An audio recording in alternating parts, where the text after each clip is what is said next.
Hello and welcome to the fourth episode of History Bubble Australia.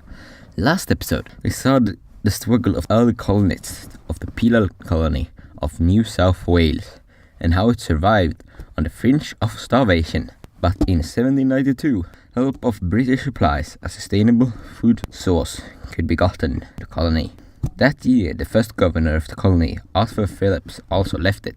But a new governor would not arrive in the colony for 3 years. So following this power vacuum, the military took control of the colony.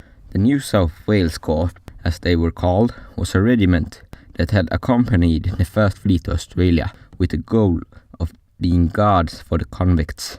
Their leader, Francis Grose, had been a lieutenant governor of New South Wales at the time of Phillips' departure and now had become the colony's de facto leader.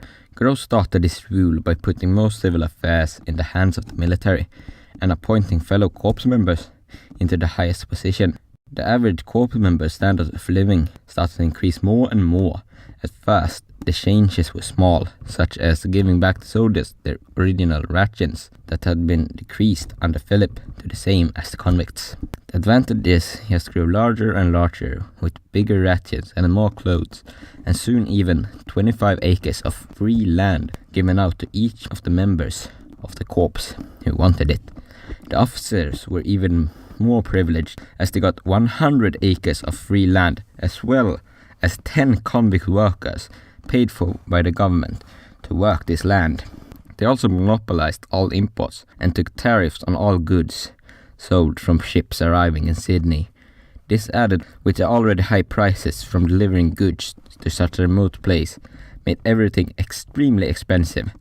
The biggest of these imports was rum, which they sold to the convicts, making many of them drunkards, mostly unable to work, making early colonial Australia a drunken mess.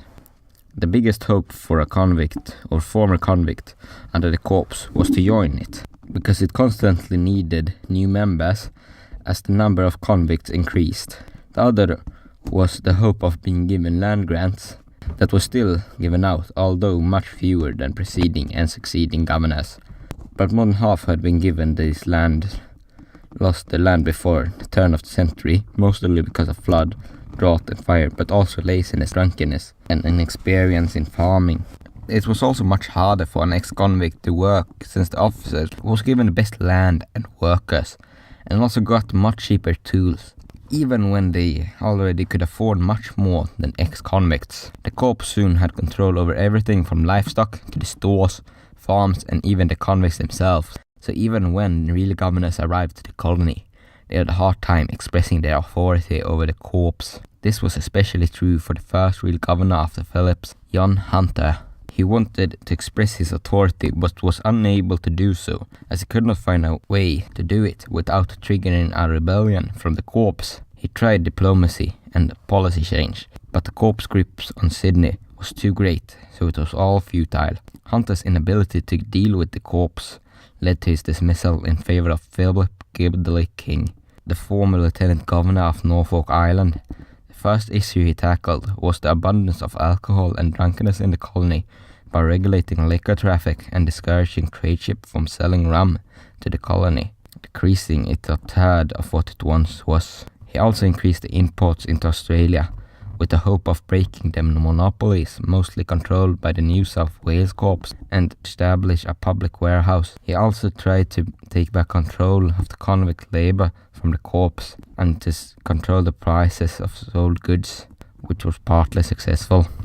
The free farmers were now also to sell their goods directly to the government, as under Philip, and farming soon became almost self-sustainable on the continent.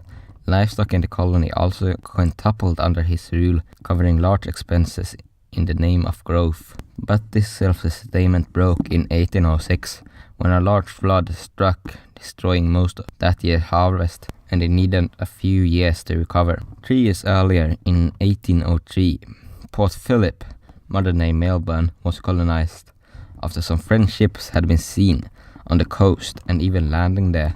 308 convicts were sent there, but the port was even more disappointing than Botany Bay. The infertile ground, little water, bugs, and the constantly shifting tides all led to its downfall, Everyone in Melbourne was discontent, and a mutiny was brewing among the Marines, so many were flogged and many escapes into the bush occurred, were soon inevitably abandoned, and the people living there instead joined up with an expeditionary force in Tasmania, where they would start colonization instead. In 1798 there had been a revolt in Ireland, and many of the revolters had gotten the punishment of transportation as to get rid of them without creating martyrs. These men were treated much worse than the average prisoners, both being Irish and a possible conspirator. Many of the United Irishmen and the participants in the revolt were being treated worse, and soon some of the United Irishmen's former leaders were rounded up and flogged and sent to Norfolk just for being suspected of planning a revolt. Maybe it was inevitable, or it was a reaction to the poor treatment. In either case, the United Irish revolted in 1804.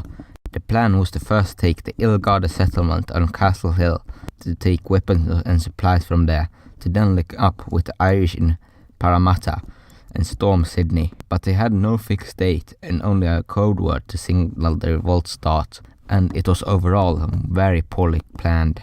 But on a March evening, the revolt began, and the convicts started to gather up weapons, mostly shites and axes, but also a few muskets. The revolt was started by burning farms and threatening other Irish to join them, and a few people were beaten up. They were soon going to Parramatta after having taken the unguarded Castle Hill. 5 hours after the revolt started, King heard of it and dispatched 66 soldiers to deal with it. When the soldiers arrived in Parramatta, it seemed relatively unharmed, and the chase continued as the forces were split to chase the revolters.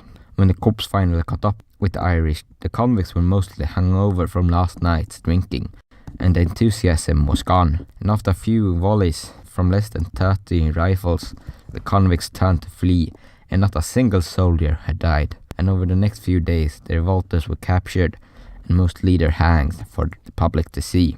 The others were flogged half to death and were put to hard labor with a diet just above starvation. King's rule covered huge costs for the British, but also led to future lesser spending, as the amount of people under the government rations became over half of what it had been before him, and the colony grew more self-sustainable. He also established a few schools and medical facilities. He left the colony in 1806, and with his departure, we will leave Australia for this episode. Hope to see you next time, as I will cover the first settlement of Norfolk Island, where we will meet King once again.